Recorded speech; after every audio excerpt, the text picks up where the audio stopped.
How's it going, guys? Welcome back to the channel. Today we're taking a look at the latest member to my collection. It's a Winchester Model 12, dated 1914. Let's dig into it.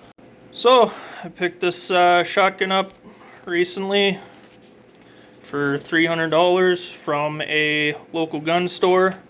They were liquidating an estate sale. Got it well under the market value. Bit of a steal of a deal.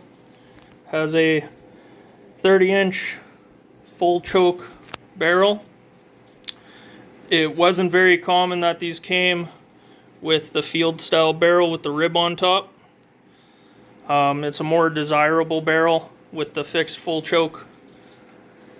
I noticed what it was, couldn't pass on it, went to the ATM, pulled out some cash. It's in great shape considering its age. This is a 1914. It has one crack on each side of the stock, as you can see there. It has a crack and a bit of a mark here. So I wouldn't call this perfect condition. You can see some gun rack wear here. There are some chips in the stock around here. This is an aftermarket butt pad. I have no idea when that was put on. Could have been 40, 50 years ago for all I know. But it was mounted okay. It's a little bit off center, but it does help with the recoil. It is only chambered in 2 3/4, as 3-inch was not commonly available or even exist back in 1914. It is capable of slam fire. It does work. If you've seen my YouTube short, I tested it out with some Rio buckshot. One caveat to having a fixed full choke barrel, especially in these older guns, is you can't shoot steel birdshot out of it. So that's a bit of a downside. I did want to use this gun for some waterfowl hunting, but after purchasing it, I realized after doing some research that I can't run steel shot. So I'm thinking this will strictly be a turkey gun or a pheasant gun for myself. It cycles wonderfully. Super smooth action. It's been pretty well maintained in the operation standpoint. The day I picked it up, I pulled it apart and took a peek at it. There is slight wear on the bolt. A lot of this is just oil smear, because I do keep it well lubed with its age. I just don't want to get any rusting or pitting, so I usually wipe it down with some oil. The bluing is quite worn off on it. I believe it also may be nickel plated on the barrel. I believe it says it somewhere on there, but yeah, I really like the shotgun.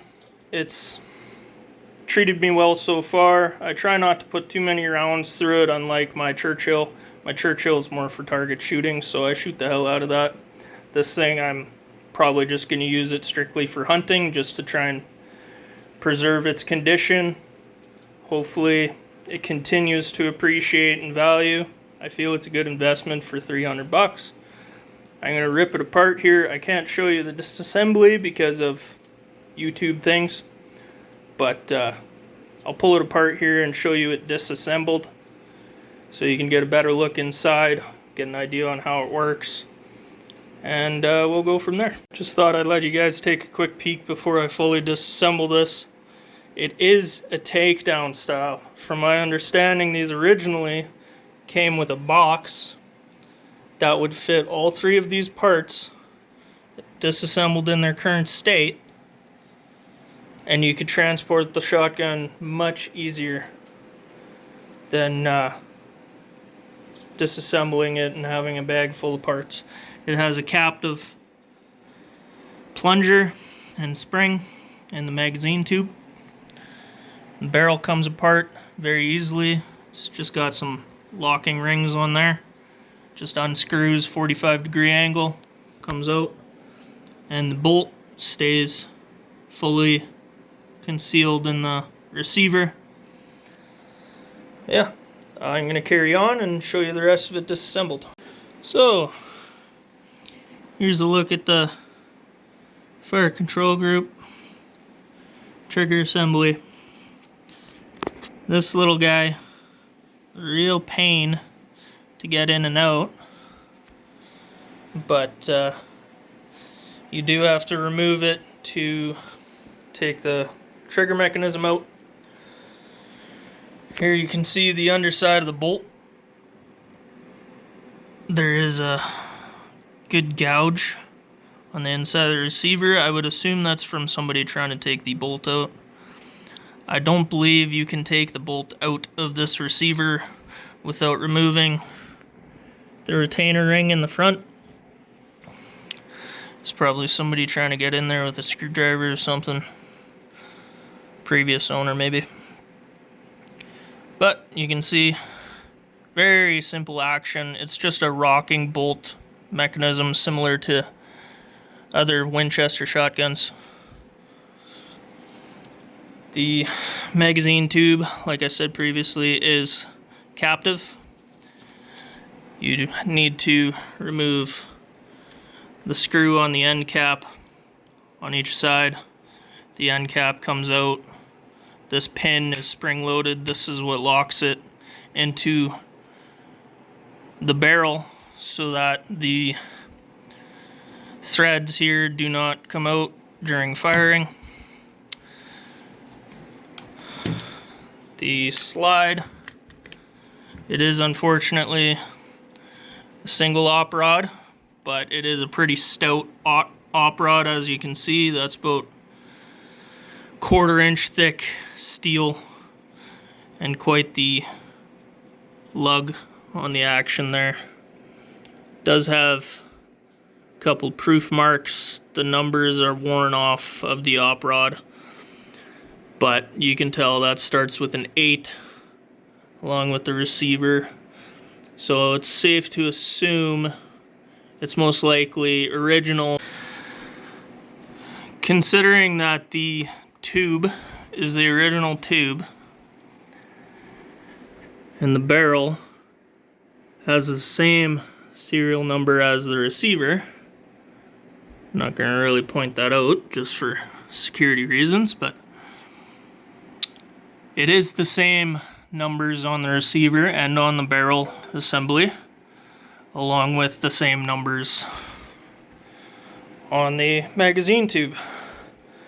So as far as I can tell, the wood may have been replaced at one point, but I highly doubt it, just based on the condition and the amount of oil and everything that is soaked into the wood. It does resemble its age, so I would assume it's original. The trigger assembly also has the same number on it. All the parts on these old guns all have proof marks on them.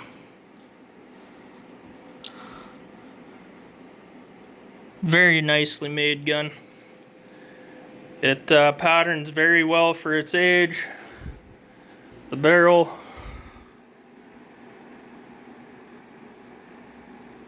as you can see, very little pitting.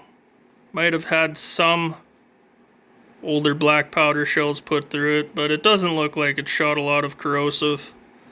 A little bit of pitting at the end of the chamber there, but very shiny. It is chrome lined. They last a long time. You can see here some of the wear on the nickel plating. Overall, very beautiful gun. There will eventually be more videos of me firing it. I think the slam fire feature is an amazing feature. Not super usable for hunting, but it's fun to shoot. It really is. It'll really remind you of how much recoil 12 gauge has. If you could see in the other video, when I was shooting it by the 5th or 6th shell, my left foot was coming right off the ground. It is quite the woe to shoot this thing. More reviews coming. This isn't really a review because clearly it works. It's been around for over 100 years. Clearly it works, but there are more reviews coming. I got a couple 22s I'd like to do a review and comparison on, seeing as how I have two identical 22s made by two different companies, but that'll be coming later. Thanks very much for checking in, and hope you enjoy the video. Leave a like, comment. Any questions, suggestions you have, feel free. And don't forget to subscribe. There is more firearms related content coming. Unfortunately, with the ban, the M10X stuff is no longer going to be a thing. If they do reverse the ban, I will be picking up another one. But for now, no more semi-auto content. Just better to distance myself from that sort of thing and not draw attention to anybody or anything, because, you know, our government, wonderful. But anyway, have a good day. Like, comment, subscribe. Have a good one.